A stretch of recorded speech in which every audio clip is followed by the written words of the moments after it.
La morenista Basilia Castañeda ya no impulsará más acciones contra Félix Salgado Macedonio, ni en el ámbito penal ni ante su partido. Castañeda, que acusó a Salgado de haberla violado en 1998, cuando ella tenía 17 años, dijo que ni la Fiscalía General de la República ni la Fiscalía de Guerrero han respetado sus derechos como víctima, ni tampoco quieren investigar. En un comunicado anota que las instituciones de impartición de justicia no se han transformado para garantizar la presunción de buena fe de quienes denuncian, ni han incorporado personal que sepa investigar con perspectiva de género, ni se han erradicado los privilegios en el acceso a la justicia. Sobre el proceso que se sigue de oficio en Morena por la denuncia que levantó ante la Comisión Nacional de Honor y Justicia el pasado 5 de enero, informó que fue citada este lunes para el desahogo de las pruebas y presentación de alegatos, que será la última etapa de este procedimiento. Aunque reconoce que se aceptó que el testimonio que ofreció en el procedimiento de oficio fuera tomado en cuenta, junto con el que dio ante la FGR, así como las pruebas de violencia política intrapartidaria ejercida en su contra, Castañeda señala que la comisión no ha actuado con perspectiva de género. El sábado, Salgado Macedonio arrancó campaña y dijo que fue víctima de linchamiento político. Ayer, las colectivas feministas proyectaron nuevamente en la fachada de Palacio Nacional mensajes contra la violencia de género. Uno de ellos será: un violador será gobernador. Bien, segundo tema de la noche. Comienzo contigo, Frida. Tú le has dado especial seguimiento a este caso. ¿Cómo estás viendo esta decisión de Basilia Castañeda,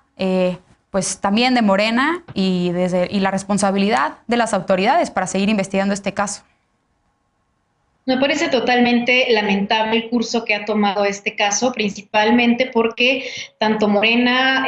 como personajes políticamente relevantes como Mario Delgado y como el presidente han respaldado a un personaje con acusaciones que no es una, que son 6 acusaciones por violación, que tendrían que haber sido tomadas en cuenta, pero que este argumento formalista y leguleyo en el país de la impunidad pues le ha permitido hoy burlarse en la cara de las víctimas a Salgado Macedonio. Y me parece muy importante aclarar algo. Basilia sí tiene contemplado continuar acciones, pero no dentro de los tribunales de nuestro país. Ella lo que está buscando es la protección internacional, está buscando que se le reconozca su calidad de víctima, que se abran investigaciones y se inicien procedimientos que puedan tener consecuencias para las autoridades mexicanas. Y por supuesto, Basilia también tiene una idea. Ahora que hablábamos a propósito de las investigaciones, pues ya hubiéramos querido que el propio presidente hubiese solicitado investigar en todo caso al exfiscal Javier Olea, cuando él mismo declaró que durante su periodo como fiscal las denuncias presentadas por las víctimas fueron desechadas por presión política de Salgado Macedonio. Ojalá hubiéramos tenido ese tipo de solicitudes de investigación ahora que están defendiendo tanto este tipo de actos. Pero el tema más importante es que para que a nivel internacional esto pueda tener consecuencias, Basilia tiene que agotar todas las instancias nacionales, llegar hasta las últimas consecuencias de lo que sea posible. Sin embargo, pues es un caso de impunidad en el que se está buscando que la lucha continúe por parte de colectivas feministas y que sea el Tribunal Electoral el que pueda aplicar un criterio de excepción en el que cuando se trate de personajes con acusaciones que son lo suficientemente fuertes como para considerarse que hubo casos de impunidad, que hubo presión política para no ser investigado y que, pues, por supuesto, es cierto que él no tiene sentencia que lo dictamine como culpable, pero pues tampoco tiene una que lo dictamine como inocente, pues que en este tipo de casos se pueda aplicar excepcionalmente el criterio para que no se les permita competir a estos agresores que, además de ser privilegiados de un sistema corrupto e impune, ahora están amenazando a todas las actividades de Guerrero, y es en gran medida la razón por la que Basilia anuncia lo que anuncia. Son activistas y son víctimas que tienen amenazas de muerte, que tienen persecución, que no tienen ningún protocolo de protección a víctimas activo y que, por cierto, también siguen habitando en el lugar en donde va a gobernar una persona que va a tener el poder completo de manejar la policía, de generar más abusos, más violaciones a sus derechos humanos, y por supuesto que el temor por la vida de todas las compañeras es lo que está llevando a que se tomen estas decisiones.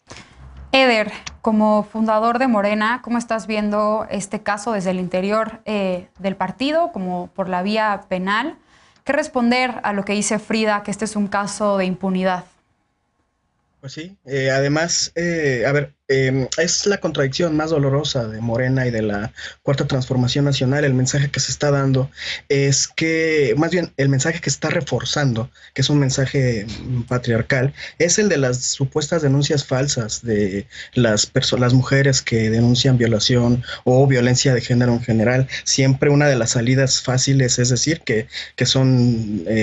acusaciones falsas, que es una invención, y eso es lo que se refuerza con este mensaje que da el partido. Es una contradicción profunda que que se ampara en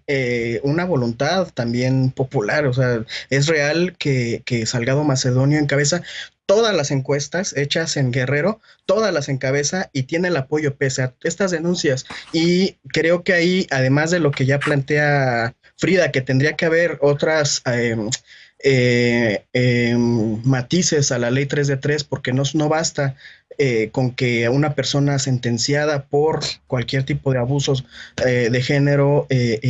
no pueda acceder a cargos. También hay personas con denuncias, con procesos, que al acceder a un cargo como una gubernatura, pues se les garantiza la impunidad, porque a qué gobernador lo van a acusar de violación, ¿no? Entonces yo creo que ahí hay una contradicción muy fuerte. Creo que sí tendría que revisarse para que no vuelva a suceder. Si una persona tiene denuncias, no acusaciones, no es lo mismo. Si tiene denuncias penales por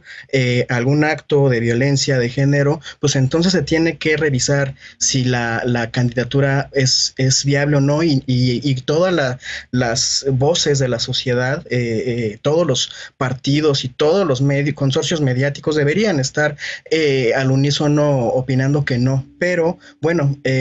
ahorita Morena, y lo digo con toda claridad y con mucho dolor, se amparó en estas circunstancias, se amparó en este vacío que hay en la ley 3 de 3, se amparó en el fuerte respaldo popular que tiene Félix Salgado, y le dan la candidatura. También hay una serie de motivaciones y de razones que hay que escuchar y atender, que le hacen pensar al presidente o a el partido, que es a final de cuentas quien respalda la candidatura, que hay motivaciones políticas detrás. Puede ser, pero por supuesto que está el oportunismo de la derecha, pero eso no es el fondo. Hablar de eso sería distraernos del tema fundamental, e insisto, es una gran contradicción la que se está viviendo en este momento.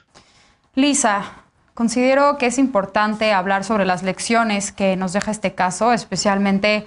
aquellas sobre la impartición de justicia con perspectiva de género, y también sobre los criterios que pueden tener o no los partidos políticos para promover o no candidaturas a personas que tengan este tipo de denuncias y que, bueno, puedan ocupar cualquier cargo público. ¿Qué lecciones encuentras tú? ¿Cómo estás viendo este tema?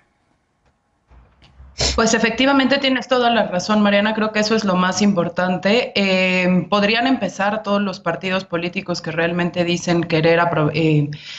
apoyar la causa del feminismo por leer un documento de la Comisión Interamericana de Derechos Humanos que se llama Relatoría sobre los Derechos de la Mujer, y que en su capítulo 2 justamente es en acceso a justicia para mujeres víctimas de violencia en las Américas. Se encuentran las principales deficiencias de la respuesta judicial a los casos de violencia contra las mujeres, y se identifican muy claramente los obstáculos para que los estados cumplan con sus obligaciones de acercar la justicia a las mujeres, y de que cuando ésta se acerque a ellas, no al revés, ¿no?, pueda ser pronta y expedita, y los agresores, sin importar su nivel de influencia política o su nivel económico, puedan ser llevados a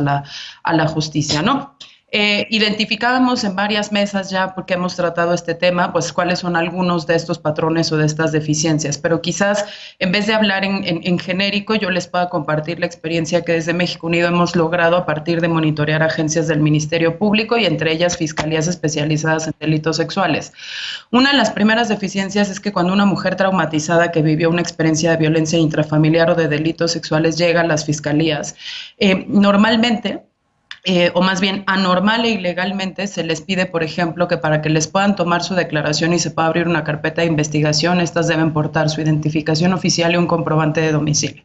Y si estas mujeres no tienen consigo su recibo de la luz o del gas o del teléfono o el comprobante oficial con una vigencia menor a 3 meses que le pide el funcionario de la ventanilla, no la dejan denunciar, tiene que regresar después, otro día, cuando la tenga, ¿no? Sin tomar en cuenta, evidentemente, pues que muchas veces en ese tiempo que transcurre y que le hacen a la víctima ilegalmente ir por esos documentos para recibirle su denuncia, se pierde información muy importante y sobre todo la oportunidad de que un médico legista revise tanto a la mujer como las agresiones que en ese momento puedan estar activas sobre su seguridad, lo mismo que evidentemente el Ministerio Público. Lo siguiente es que les piden ratificar las denuncias, lo siguiente es que les piden testificar más de una vez para encontrar inconsistencias en sus testimonios y poder desechar y culparlas a ellas de la agresión. Lo segundo es que evidentemente ya cuando alguna de ellas logró prosperar, pues normalmente los operadores del sistema de justicia tienden a operar desde las categorías básicas del machismo para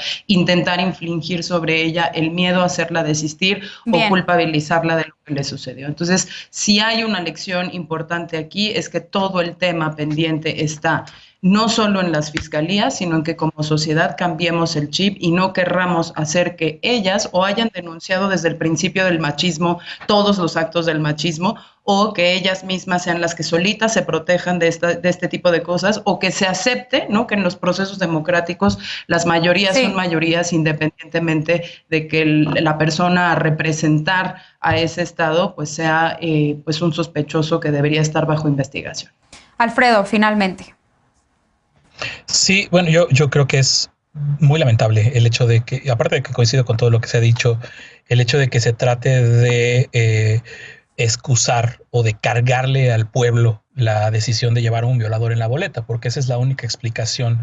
que subyace de todo lo que han dicho desde el presidente, desde que supo esto, porque fue el presidente de la República quien dijo desde la mañanera que se le consultara al pueblo. De ahí pues todo operó de forma tal que la reposición del procedimiento y lo que se nos había presentado en un primer momento como que se había echado para atrás la candidatura de Félix Salgado Macedonio, en verdad empezó con el tema de la encuesta, o hasta ese momento se trasladó. Ya hablamos anteriormente aquí de todas las omisiones que hubieron al respecto. Pero hoy en una entrevista que tuvo Mario Delgado con Carmen Aristegui, pues hay cosas que son muy reveladoras que nos dan muy buena pista de cómo sí era en muy buena medida y en muy buen punto y de forma muy oportuna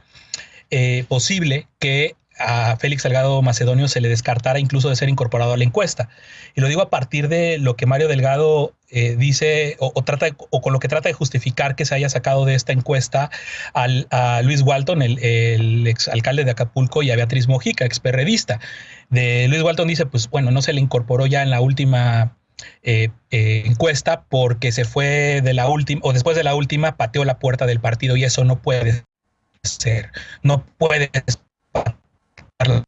puerta de Morena, porque habían muchas inconformidades al interior de Morena para que ella contendiera cuando es reciente su ingreso al movimiento, ¿no? Porque dijo Mario Delgado, pues ella era perredista hace 2 años. Bueno, Mario Delgado también era perredista hace unos años. Todo el mundo ahí, hasta el propio Salgado Macedonio ha pasado por el PRI y por el PRD. Entonces, la construcción de todas estas justificaciones para decir que lo de Salgado Macedonio era inevitable, pues no se sostienen las cosas que está diciendo el propio Mario Delgado en una encuesta que fue totalmente opaca. Bien, pues tenemos que ir a una pausa, pero seguiremos pendientes de este caso sin duda. En otros temas, el presidente López Obrador estuvo el fin de semana en las Islas Marías para revisar el avance de la obra que convertirá a este archipiélago en un centro turístico medioambiental. A partir de julio podrá visitarse. Veremos quién de la mesa se apunta cuando regresemos a Punto y Contrapunto.